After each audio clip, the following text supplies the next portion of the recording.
Deux spécialistes pour vous donner toute leur expertise, Philippe Béchade et Sébastien Corchia. Bonjour messieurs. Bonjour Cédric. Sébastien Corchia pour Mescart Asset Management et Philippe Béchade pour la bourse au quotidien et les éconoclastes. Qu'est-ce qui se passe sur nos marchés, Sébastien? On pensait que le quantitative easing de la Banque Centrale Européenne allait tout droit nous emmener vers un retour sur des sommets, que les marchés, et Philippe nous le reproche souvent, seront drivés par des calculateurs. Bref, on pensait qu'on était sur une autoroute et puis patatras, il y a des nids de poules sur l'autoroute. Non, je crois tout simplement que les arbres ne montent pas jusqu'au ciel, on l'a tous Même avec répété. le soutien de Mario Draghi. Même avec le soutien de Mario Draghi, il faut se rendre compte à des moments, j'avais pu le souligner ici même, que le rythme de la hausse était clairement insoutenable. Je vous rappelle, 20-22% de hausse en 3 mois, c'est l'équivalent de 110% de hausse en un an. Donc, c'est pas la trajectoire ou le sens qui change, c'est juste un peu la vitesse. Je pense que c'est salutaire, cette respiration, et qu'il ne faut pas forcément y chercher tout un tas d'explications. Peut-être la plus simple et la meilleure, c'est-à-dire que tout avait été trop amplifié, en définitive, trop anticipé, aussi bien sur les actions dans le court terme, ça ne change pas l'objectif positif de moyen terme, que sur les taux, où très clairement, quand vous arrivez et qu'il y a un appétit, voire un engouement qui devient déraisonné pour avoir des taux négatifs, on était en droit de se demander ce qui allait ou ce qui n'allait pas. Donc on a juste un retour, je dirais, à la moyenne, et un retour, ce qui est classique dans ce genre de marché très haussier, et puis un retour à des hiérarchies de rendement, soit entre les pays, soit entre les zones, etc. Rien d'inquiétant pour nous. Mais la façon dont ça se passe, néanmoins, peut nous envoyer des signaux plus inquiétants. On pense par exemple à ce marché obligataire où les taux obligataires en Europe ont été multipliés par 10 là en quelques mois sur le 10 ans allemand, même pas quelques mois, quelques semaines. Est-ce que c'est le signe qu'on est quand même exposé à un risque pour le marché obligataire de krach, par exemple? Est-ce que c'est quelque chose qui revient dans l'esprit des investisseurs? Un scénario qu'on remet là dans les positions? C'est sûr que quand on passe de 0, quelque chose à 0, quelque chose, mais beaucoup plus important, on a le sentiment qu'on est en krach. Je le comprends dans les variations. Maintenant, en absolu, il faut quand même savoir raison garder. Ça, c'est la première chose. Je pense qu'on avait été beaucoup trop loin, et que c'est une petite correction, que c'est rapide. Il y a eu un déclencheur, c'est cette mauvaise adjudication auprès de la Bundesbank, de la Banque Centrale Européenne, il y a quelques jours. Ça a donné un peu le signe que tout le monde avait été gavé, en définitive, de taux à zéro. Non, vraiment, je cherche pas à trouver un peu de sensationnel. L'histoire du krach obligataire, on s'est tous trompés. Les gérants obligataires, comme les stratégistes, comme les gérants actions, ça fait 3 ans qu'on parle de krach obligataire, et que ce soit aux États-Unis ou en Europe. Alors, un jour, ça viendra, c'est une évidence. Mais au jour d'aujourd'hui, le krach obligataire, la BCE, elle est là, elle restera là. Je pense que les gens avaient acheté avant la BCE. Regardez l'euro-dollar, en définitive, on revient au niveau juste avant que la BCE se mette à intervenir sur le marché. Pareil pour les taux. Je pense que tout le monde avait tout acheté pour les 6 ou 9 prochains mois. C'est juste un petit retour à la moyenne. Philippe, c'est le mental qui est en train de changer. On parlait d'un marché de flux, tout semblait être achetable. On est toujours dans un marché de flux. Les flux bougent pas? On a l'impression qu'il y a quand même des mouvements. Oui, mais on est toujours effectivement typiquement dans un marché de flux où le raisonnement est comment on fait de l'argent à très très court terme. Bon, depuis l'annonce du quantitative easing, l'idée ça n'a aucun sens évidemment d'acheter des emprunts qui vous font perdre de l'argent. D'ailleurs, Warren Buffett et son acolyte Charlie Munger disent c'est une situation complètement bouffonnesque. Munger va même plus loin, il dit it's a trick, c'est un truc de prestidigitation. Là, ce que fait la BCE, amener les taux en territoire négatif. Qui va acheter des bunds en territoire négatif, des emprunts hollandais, même finlandais? Pourquoi on achète quelque chose qui vous coûte de l'argent? Simplement parce qu'on est convaincu que ça vaudra plus cher demain. C'est d'une stupidité totale. Mais c'est le jeu qu'a instauré la BCE. Ceux qui parlent depuis 2 ans ou 3 ans d'un risque de krach sur le marché obligataire, c'est pas des idiots, c'est pas des crétins, c'est même des gens comme Bill Gross, c'est des gens comme Warren Buffett qui te disent simplement que les banques centrales sont en train de jouer aux apprentis sorciers et amènent les taux dans des territoires où il n'y a plus aucune corrélation avec l'économie. Moi, j'écoute Bruxelles hier. La croissance européenne, elle est revue de 1,7 à 1,8. Youpi. Les taux longs allemands, ils étaient à 0,05 le 17 avril dernier. Bon, alors évidemment, ça sert à rien de faire du sensationnalisme en disant qu'ils sont passés de 0,5 à 0,50. Ils ont été multipliés par 10. C'est pas ça le truc. C'est qu'on vient de prendre 50 points de base. 50 points de base, c'est pas juste une petite correction, il y a autre chose là-dessous. Et est-ce que justement cette hausse de taux, est-ce qu'elle reflète cette hausse de taux, ce relèvement à la hausse des prévisions de croissance en Europe? Est-ce que c'est ça que reflète la hausse de taux? Est-ce qu'il faut l'interpréter comme ça et donc de façon optimiste? Alors, la version optimiste, c'est effectivement, on est bien convaincu que la croissance en Europe, elle va effectivement prendre son expansion, son envol en 2015 et être confirmée en 2016.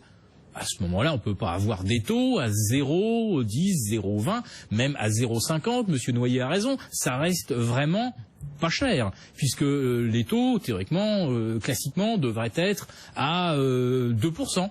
Alors non, parce que comme il n'y a pas d'inflation, il faut tenir compte effectivement du fait qu'il n'y a vraiment pas de dérive des prix et des salaires. Donc, alors on essaie de trouver un moyen terme, ça sera pas tout à fait 2%, mais disons que 1,75, comme on a aujourd'hui maintenant en Espagne et en Italie, ça pourrait être une structure de taux assez logique. Mais là, la tension qu'on vient d'avoir, elle n'est pas liée au fait que d'un seul coup, on se dit tiens, la croissance sera là. Ça fait déjà des mois et des mois qu'on anticipe que la BCE va faire quelque chose, qu'elle va doper le marché.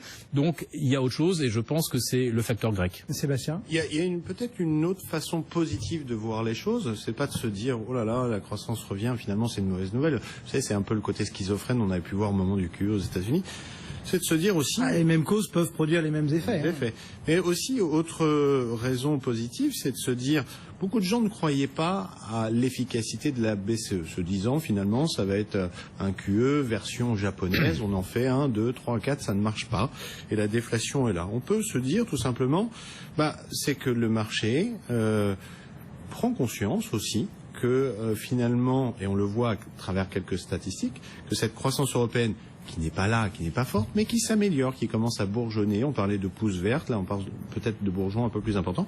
Elle éloigne définitivement, et ça c'est une excellente nouvelle, le risque déflationniste, qui était le pire risque pour les marchés. Donc moi je le prends plutôt sous cet angle-là, en disant peut-être une bonne fois pour toutes, les marchés obligataires ne croyaient pas trop à l'effet BCE, etc., avaient peur d'un risque déflationniste, etc. Ils l'écartent, l'écartant, il corrige de ce risque, en fait, qui était le risque ultime et le plus fort. Et que on revient sur des scénarios qui sont meilleurs pour l'avenir d'une croissance. Et peut-être après, les taux remonteront plus régulièrement. Moi, je le prends de ce côté-là. Les marchés sont en train d'évacuer le pire risque qui était quand même résiduel.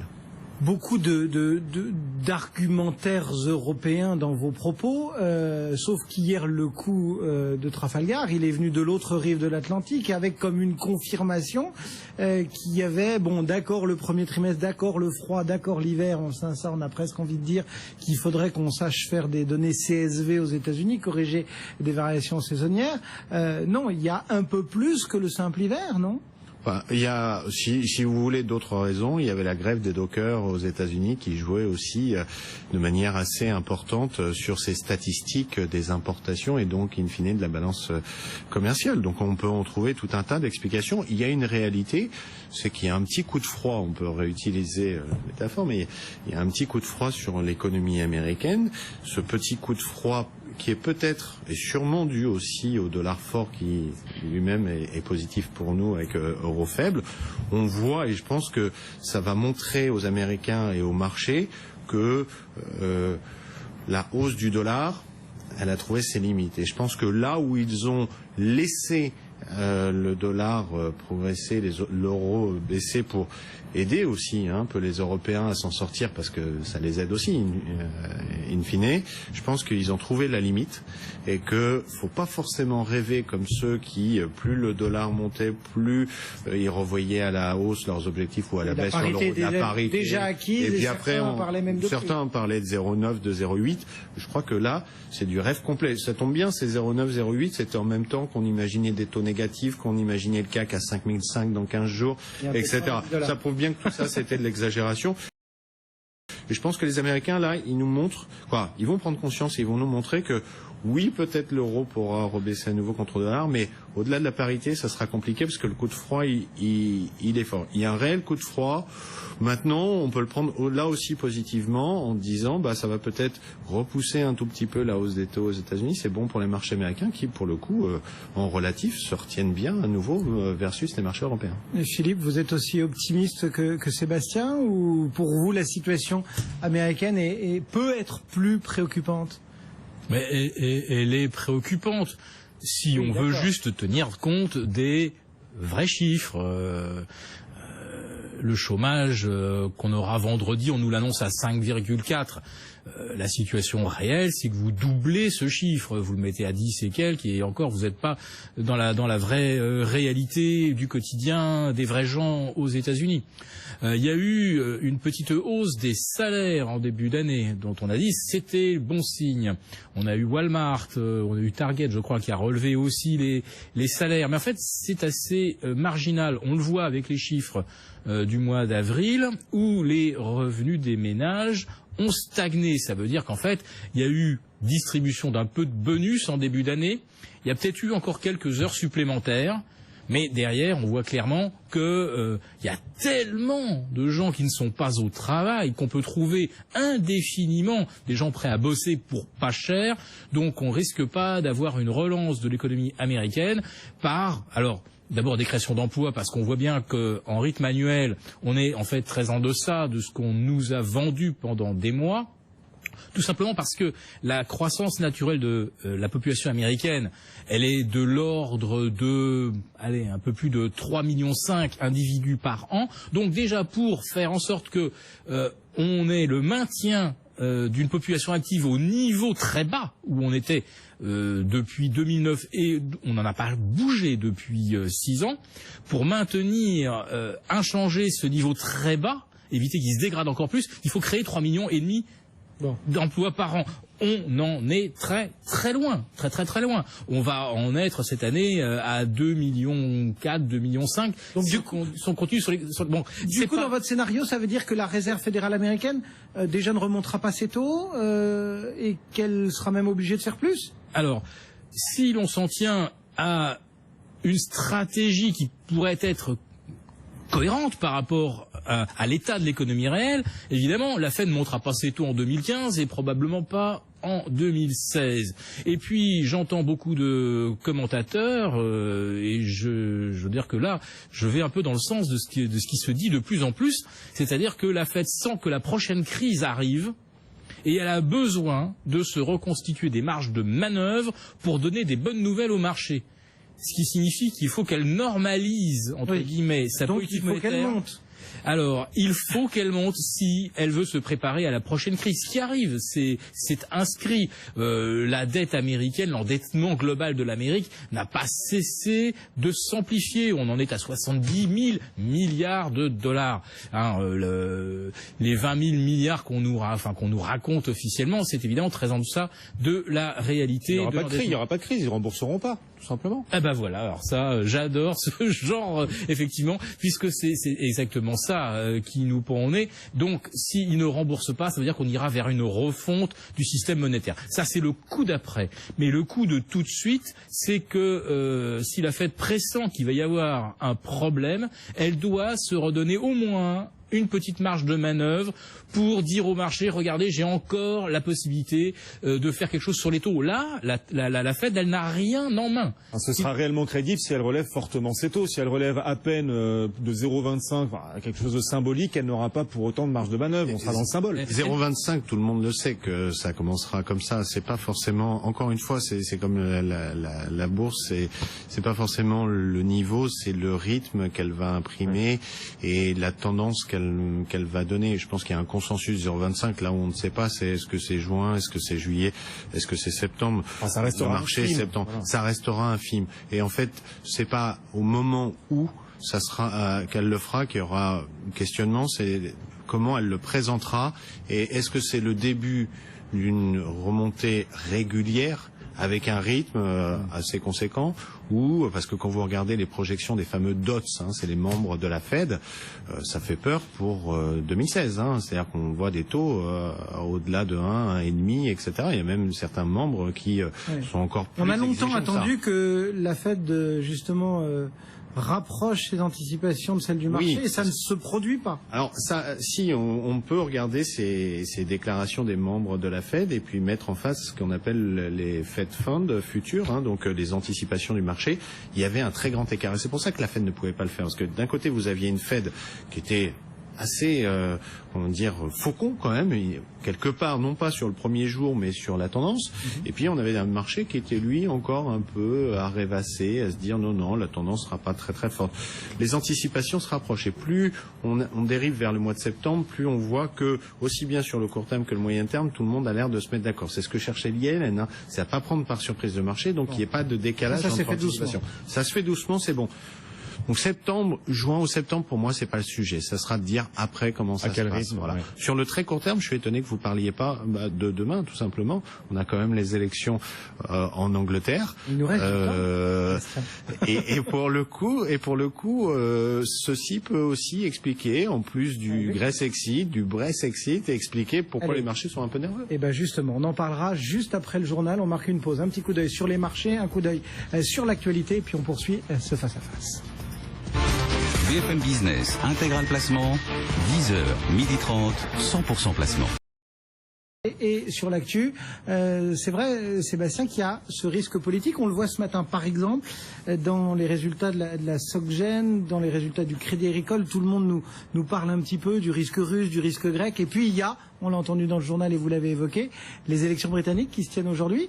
Ce risque politique, on essaye à chaque fois de l'évacuer de notre agenda européen, et à chaque fois, quand on le chasse par la porte, il rentre par la fenêtre.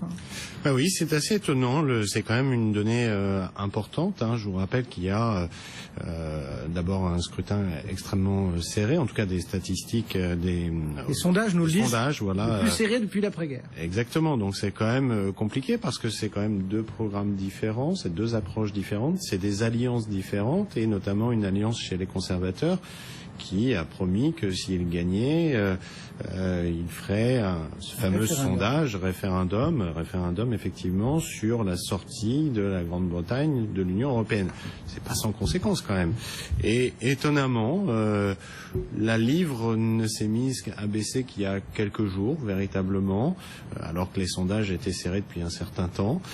Moi, ça me surprend. J'ai pas la réponse, et on le verra après les élections, mais force est de constater qu'on peut aussi avoir là une part d'explication dans la mauvaise tenue des marchés. C'est pas celle qu'on a mis en avant, mais si vous cumulez ça plus ce fameux Brexit, c'est comme ça qu'on l'appelle, ce risque de sortie de la Grande-Bretagne de l'Union européenne, plus le Grexit, ça fait quand même beaucoup de choses. Donc oui, les marchés sont tentants. Moi, ils me tentent sur ces niveaux de cours-là.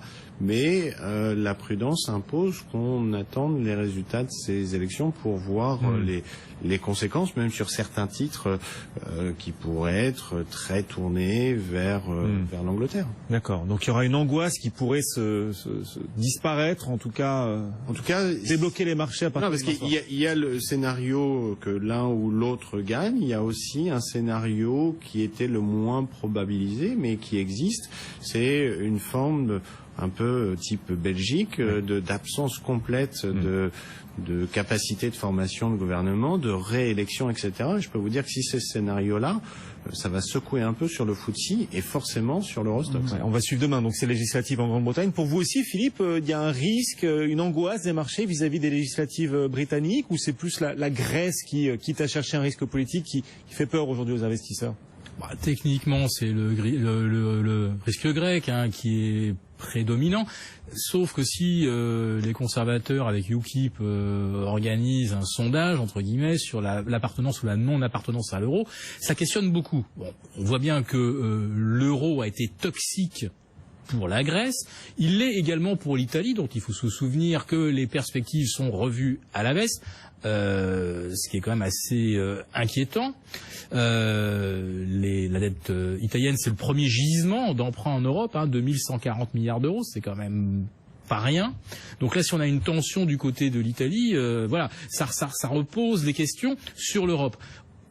Quand l'euro était trop fort, on nous disait l'Italie, voilà, comme tous les pays européens, on en souffre de cet euro trop fort. Maintenant que l'euro est faible, l'Italie continue de souffrir. Il y a un souci. En ce qui concerne les Britanniques, eux, ils n'ont jamais eu le problème. Ils n'ont pas adopté l'euro, c'est ce qui les a quand même sauvés, faut dire les choses, ils font absolument ce qu'ils veulent, ils avaient commencé le quantitative easing dès 2010, du point de vue économique, qu'ils quittent ou pas la zone euro, ça ne change pas grand-chose sur leur marge de manœuvre, leur autonomie. Maintenant, qu'est-ce que veulent les Anglais? Ils en veulent pour leur argent, ils cotisent à l'Europe, ils veulent que ça leur rapporte. Bon, si tout le monde raisonne comme ça, évidemment, là, il n'y a plus d'Europe possible. Donc, si l'Angleterre quittait l'Europe, d'autres se diraient, l'Angleterre, puisqu'ils ont vu que c'était pas rentable, qu'ils n'avaient pas de retour sur investissement, ils sont pas idiots, les Anglais. Moi, je vois pas pourquoi je renégocierais pas aussi avec Bruxelles. Moi, je cotise plus que ce que je reçois. Je peux vous faire la liste des pays, mais vous la connaissez. C'est l'Allemagne, c'est la France et c'est quelques autres. Donc, si on commence à voir la Grèce partir, parce qu'elle est en faillite, voilà, la seule question, c'est quand est-ce qu'on va nous l'annoncer? Alors moi, à la limite, stratégiquement, je profiterais qu'il y ait un peu de chaos en Angleterre pour annoncer toutes les mauvaises nouvelles en même temps. Les marchés vont baisser, autant carrément leur balancer tous les mauvais trucs en même temps. Bon, si la Grèce quitte l'Europe, on nous dit aujourd'hui que c'est... on peut l'amortir, c'est gérable, je l'entends bien. Et qu'il y a moins de risques d'effet contagion qu'il y a 4 ou 5 ans. Mais je suis pas du tout sûr qu'en Espagne, ça n'ouvre pas quand même la brèche pour Podemos. Et je suis pas sûr qu'en Italie, où le chômage fait des ravages, où le climat social est très très tendu, je suis pas certain que on n'ait pas envie, dans ces pays-là, de rediscuter un petit peu des conditions de l'austérité, etc. Il y a quand même des dangers. Et là, je veux dire, c'est un petit peu comme les politiques expérimentales des banques centrales. On ne sait absolument pas sur quoi ça va déboucher. On sait ce que veulent faire les banques centrales, on sait où ils veulent nous emmener, mais on ne sait absolument pas comment on peut gérer une situation inédite. Tout comme aux États-Unis, s'ils remontent les taux, ça peut faire comme en 87, où je vous rappelle que la grande correction sur les marchés est venue simplement pas seulement d'un problème à l'époque de compétitivité américaine à l'exportation, déjà, ce qu'on retrouve aujourd'hui, mais tout simplement parce que la politique monétaire américaine et européenne était tout simplement complètement divergente. Alors là, ça sera l'inverse, c'est l'Allemagne qui montait ses taux en 87, aujourd'hui, c'est les États-Unis qui vont le faire. Voilà, il y a beaucoup de dangers et en fait très très peu de réponses dont on puisse dire voilà, moi je vous dis comment ça va se passer. Dans ce contexte-là, Sébastien, qu'est-ce qu'on fait aujourd'hui en bonne gestion? On attend que ça baisse encore un peu, il faut déjà aller reprendre quelques positions sur quelques secteurs, il y en a qui méritent qu'on s'allège. Comment est-ce que vous ajustez un petit peu le curseur? Très honnêtement, vous l'avez compris, pas du tout inquiet de cette respiration. Je l'attendais, je l'espérais. Elle est là et maintenant qu'elle est là, il faut l'analyser. L'analyse fait que, le potentiel, à mon avis, baissier sur les indices européens. Or, si on avait un coup de froid instantané sur la Grande-Bretagne, mais c'est peut-être 2-3% encore en dessous sur l'Eurostoxx, le CAC. Le CAC, pour les auditeurs, ça ferait quelque chose vers 4880, 4009. Alors quand ce matin on tournait à 4930, vous voyez qu'on y est. Donc moi aujourd'hui, je dis, pour ceux qui ont raté une partie de la hausse, pour ceux qui qui a envie d'arbitrer par rapport à des placements moins rémunérateurs, le point d'entrée, il est bon et je pense qu'on a devant nous une grande partie de l'été encore pour aller chercher, j'y crois toujours, ces fameux 5000, 5005. On verra dans la dernière partie de l'année. Je crois que là, il y a une belle corrélation, vous l'avez vu ces dernières semaines, entre ce que fait l'euro d'un côté, l'euro-dollar, le pétrole et les matières premières. Tout ça va tout le temps en même temps. Et puis inversement, le CAC 40 et aussi les flux. Je pense que l'euro-dollar, il peut remonter dans cette zone 1,13, 1,14, grand maximum 1,15. Donc allez, je vais vous faire au milieu à 1,14, on y est presque. Et que derrière, la tendance va reprendre. Elle ne sera pas sûrement à 0,80, 0,90 comme nous dire, mais la parité, on s'en approchera. Donc je pense que l'alignement de planètes qu'on avait tous décrit, plus personne n'en parle, mais l'alignement de planètes, il est toujours là. Il y a un petit peu de perturbation orbitale, c'est possible, mais l'alignement de planètes, il est là. Il faut revenir là maintenant sur les marchés européens et peut-être, j'aime bien toujours, on le voit tout à l'heure, vous le montriez dans les reportages, il y a un redémarrage des investissements, etc.